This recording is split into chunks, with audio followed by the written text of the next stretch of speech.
दलित panther पूछा हुआ है, तो थोड़ा ध्यान से यहाँ देखिए। तो बाबू सबसे इंपॉर्टेंट बात, पहला बात कि आपसे पूछा क्या गया बाबू कि दलित, देखिए तो दलित पैंथर, ये ना पूछा बाबू, दलित पैंथर, देखिए ध्यान से, तो पैंथर ये पूछा ना बाबू, तो सुनिए ध्यान से। ये एक संगठन था जिसका स्थापना कहाँ हुआ था बाबू, कहाँ पे, तो महाराष्ट्र में हुआ था। याद है कहाँ, अगर पूछा जाए कहाँ इसका स्थापना हुआ, तो आप लोग कहिएगा कि सर इसका स्थापना हुआ था महाराष्ट्र में, है ना। तो कहाँ बाबू, महाराष्ट्र में हुआ था। साथ ही साथ आपसे पूछा गया कब हुआ था बाबू, कब हुआ था, तो देखिए 1972 का डेट याद रखिए, कब बाबू 1972 में इसका स्थापना हुआ था। कौन किया था बाबू, तो नामदेव ढसाल, याद रखिएगा नामदेव, इसमें 3-4 लोग हैं लेकिन ये याद रखिएगा नामदेव ढसाल, ठीक ना, ढसाल याद रखिएगा। और भी 2 नाम इसमें आते हैं लेकिन इसका नाम याद रखिएगा, ऑप्शन में काम आ जाएगा, ठीक ना। तो जल्दी से नोट डाउन करोगे। साथ ही साथ सुनिए ध्यान से, एक और बात यहाँ पे एक और करेंगे जल्दी, रुको हटाओ मत, सुनो ध्यान से।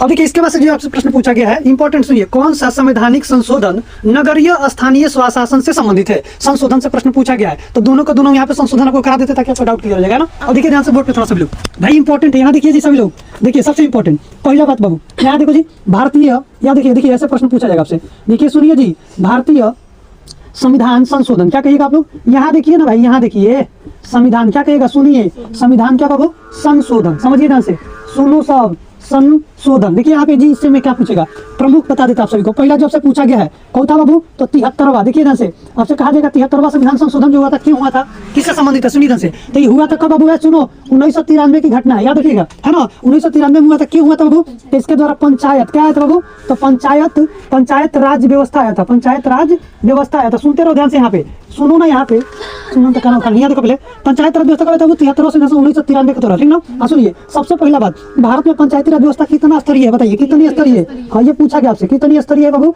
तो कहिएगा आप लोग त्रिस्तरीय। कब बाबू, सुनिए जैसे सुनिए ना, पहले सुनिए त्रिस्तरीय, सुनो आगे देखो। और सबसे पहले कौन राज्य में पंचायती व्यवस्था लागू हुआ, सबसे पहले, तो याद रखिएगा सबसे पहले बाबू, सबसे पहले किस राज्य में, अगर आपसे पूछा जाए किस राज्य में लगा बाबू, राज्य में तो क्या कहिएगा आप लोग, कहिएगा कि राजस्थान में लगा था, है ना जी। राजस्थान के कौन सा जिला बाबू, तो नागौर जिला, नागौर जिला। सुनिए ध्यान से यहाँ पे बात, नागौर जिला कब लगा बाबू, तो 2 अक्टूबर, याद रखिएगा 2 अक्टूबर कब बाबू, तो 1959 में, है ना बाबू, ये याद रखना। कितना हुआ, 73वां था। इसके बाद यहाँ पे आ जाइए, एक और यहाँ देखिए 74वां, देख लीजिए जल्दी से, 74वां क्या थी बाबू, संशोधन है, याद देखिए जी, सबका ध्यान यहाँ होना चाहिए। 74वां कब आया था, ये भी लगभग 93 की घटना है, याद रहेगा जी, 93 की घटना है, 93 याद रखिएगा कब हुआ था, कब, यहाँ देखिए हम बता रहे हैं, 92 क्यों लिखी हो, संशोधन होता है 92 में, लगता लागू होता है 93 में, हम बता रहे, सुनिए सब, ठीक ना। 74वां संविधान संशोधन 1993 है ना, क्या था बाबू इसमें, तो याद रखिएगा नगर निगम, क्या बाबू, नगर क्या चीज, नगर निगम, याद रखिएगा, यानी कि नगर पालिका की व्यवस्था किस संशोधन में, 74वां, याद रखिएगा इंपॉर्टेंट है। साथ ही साथ आपको याद रखना इसके द्वारा 74वां संविधान संशोधन द्वारा भारतीय संविधान में 12वीं अनुसूची को जोड़ा गया, किसको जोड़ा गया, कौन सी, 12वीं क्या थी बाबू, 12वीं अनुसूची को जोड़ा गया था, याद रखिएगा अनुसूची को क्या किया बाबू, को जोड़ा गया, याद रखिएगा जी, इतनी बात।